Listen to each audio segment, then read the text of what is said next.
Kit Kats can read. Hey guys, it's Katie and welcome to another video, and in today's video I'm bringing you a book haul that happened at the weekend on the Saturday the 14th, where I saw Every Day by David Levithan, the movie, and it's not out yet, and I got invited by the publisher Egmont, so I'm like really sort of like grateful that they did and so happy. And I took Ben with me, so it was like a different experience for him. We got a little bit pampered before we went in, like drinks and stuff and glitter on my face, and then we watched the movie, and then after the movie we went into Waterstones, where Ben sat upstairs, had a cappuccino whilst I went browsing for books. So first of all, I will share with you what is inside this little goodie bag. So they gave us a bag of popcorn. I already ate mine. I had a sweet and salty one, but Ben had a salty one and he doesn't like salty popcorn that much, so I'm going to give this to my nan.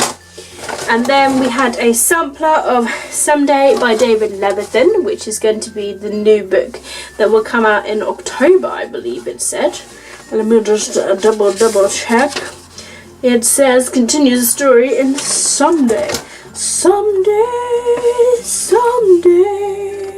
October 2018. So this comes after Another Day. So we have Every Day by David Levithan, Another Day by David Levithan, and then we're going to have Someday by David Levithan. So I'll talk more about the movie in like my movie review, so you can see more of my thoughts on that. The final thing that we got in our little bag is some glitter. So I've got like Ben's and mine here, so it's like a little pot of glitter which you can put on your face and your body, so that's quite cool. And I kind of want to keep this bag because it's like sentimental and memories. That's honestly how I end up with junk in my place, but will I learn? No. Also guys, I've read the sampler and it was pretty good, so I'm going to be giving these samplers away to anybody, so stay tuned on my Twitter account at KitKatsCanRead if you want to get a sampler of these. So first of all, after we watched the movie, I went into a souvenir store and I got two bookmarks, two London bookmarks. We got one with the Big Ben and fireworks, and it's one of those 3D holographic ones, and the other one with Big Ben and some cars driving around. The two new bookmarks. Then we went into Waterstones, so I will just share with you the books I picked up there. So first of all, here I've got I Have Lost My Way by Gail Forman, which is her latest and newest release. You probably would have seen it doing the works because the American booktubers have been receiving this book and they've been doing videos publicising it on like books that have helped them find their way. So this is actually a Waterstones exclusive edition because it contains an extra chapter, so totally suggest you getting it from Waterstones. But this is about Freya, Harren and Nathaniel. They've all lost their ways in their own little ways, and they end up being drawn together in a fateful accident, and they begin to understand that the way out of their own loss might just lie in helping the others out. So they're sort of like lost in their own way, but they're drawn together somehow, and then they find that they help each other find their own way. So it sounds pretty cool and I'm looking forward to it. The next book I picked up because I've heard amazing things about it, and that is Autobiography by Christina Lauren. And it was on the table and I was like, I have to get it because I've heard really good things about it.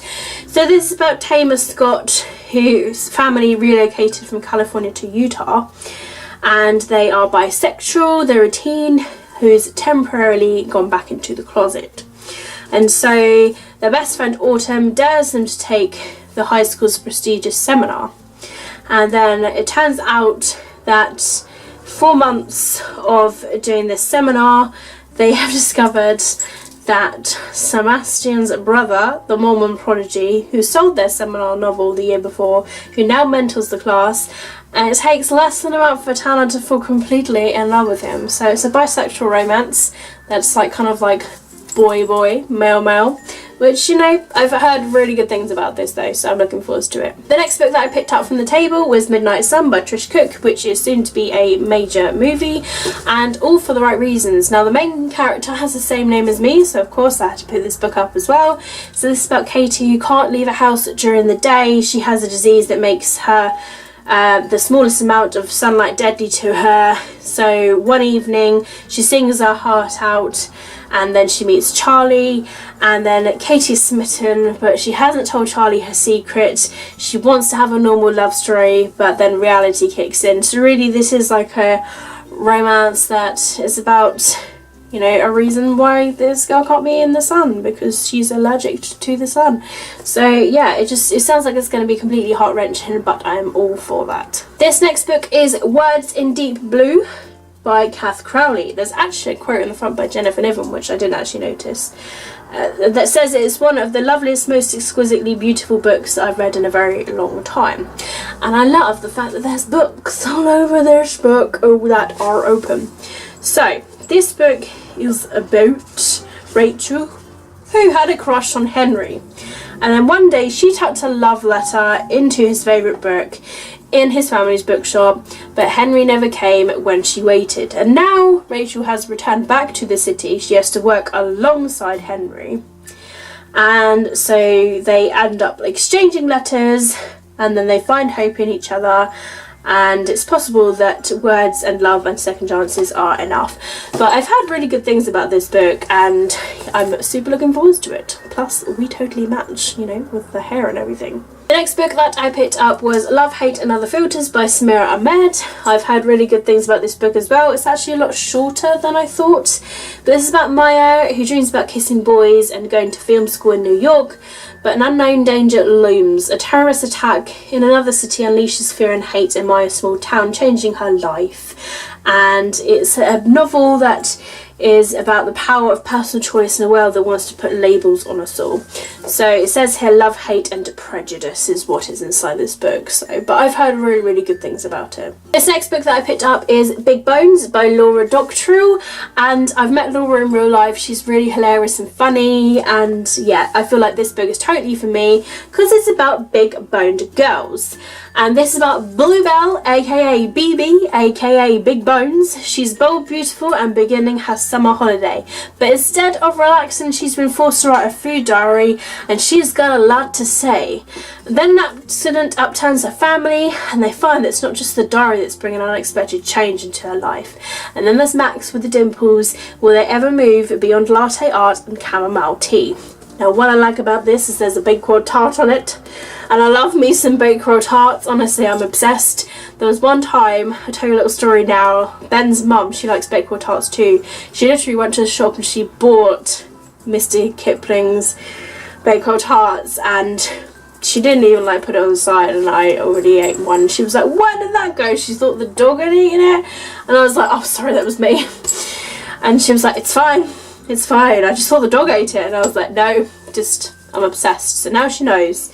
Now she knows I like them. So yeah, I feel like this is going to be absolutely hilarious, and I'm totally looking forward to it. It's bright and it's the perfect sort of summer read, I think. This next book was on one of my most anticipated releases videos, and that is Tequila Kingdom by Alexandra Christo.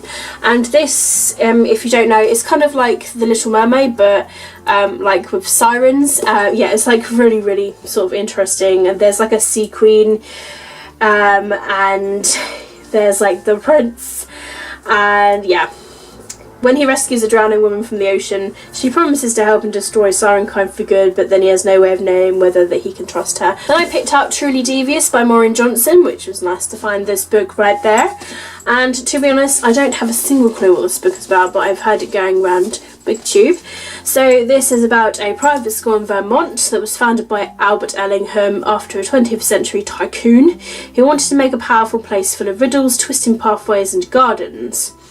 In 1936, shortly after the school opened, Ellingham's wife and daughter Iris and Alice were kidnapped. The only real clue was a mocking riddle listing methods of murder signed with the frightening pseudonym Truly Devious.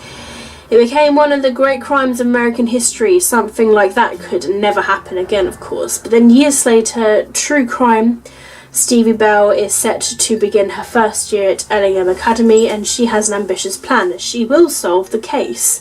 That is, she will solve the case when she gets a grip on her demanding new life, school and her housemates. the inventor, the novelist, the actor, the artist, and the jokester. But something strange is happening. Truly Devious makes a surprise return and deathly visits Ellingham Academy. The past is crawled out of its grave and someone's gotten away with murder.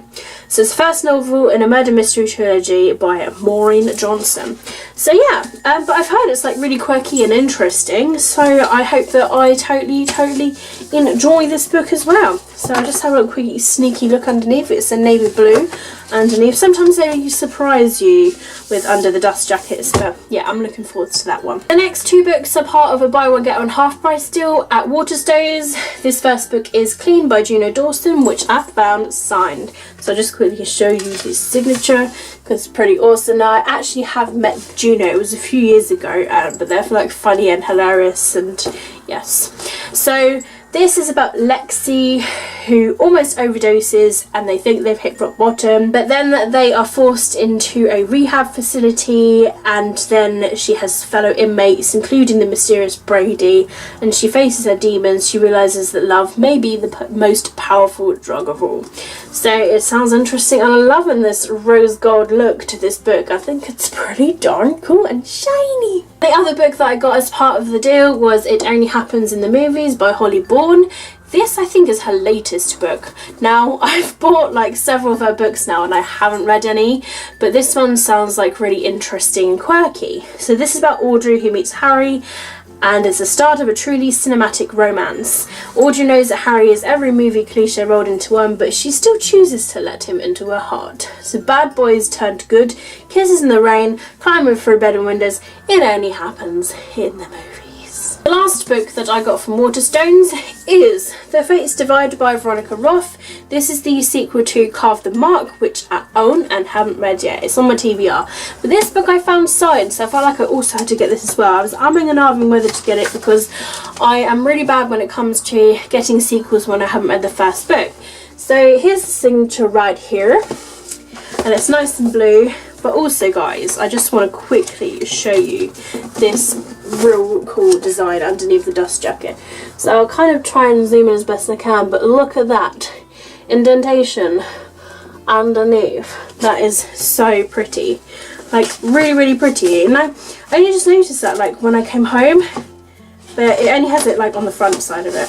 So yeah, so this is the continuation of Carve the Mark, and it's actually only a duology I believe, so this is actually the conclusion. So it's a continuation and conclusion of this duology. I love the metallic like shine on the cover of the book, so I'm really glad that I had this hardback copy now. And then I went into foils at London Waterloo before we were catching our return train back, and I picked up The Gallery of Unfinished Girls by Lauren Karks. I do not know how that's pronounced, and I probably have butchered that. But this is about Mercedes, who her abuela is lying comatose in Puerto Rico after suffering a stroke, and they're in love with her best friend Victoria. And then Mercedes has creative block, and then one day she is invited to paint at the Red Mangrove Estate, so they could create in ways that they've never seen before, but then they can't live both lives forever, and they must choose between the perfect world of art and truth and a much messier reality. So underneath it's black with a nice little end of silver, and yeah, I'm so happy that I have this. It sounds really good, and I've heard really good things about this book. So there you have it guys, that is the end of my London book haul. I hope you guys have enjoyed it. Do let me know down below in the comments if you've read any of these books and what you thought about them, or if you're interested in any of them. But any comments and any thoughts, do leave them down below and we can start a conversation about it. But thank you very much for watching my video as always. Keep smiling, keep reading and be happy. My name is Katie, and I'll see all of you wonderful awesome people in my next video. Bye!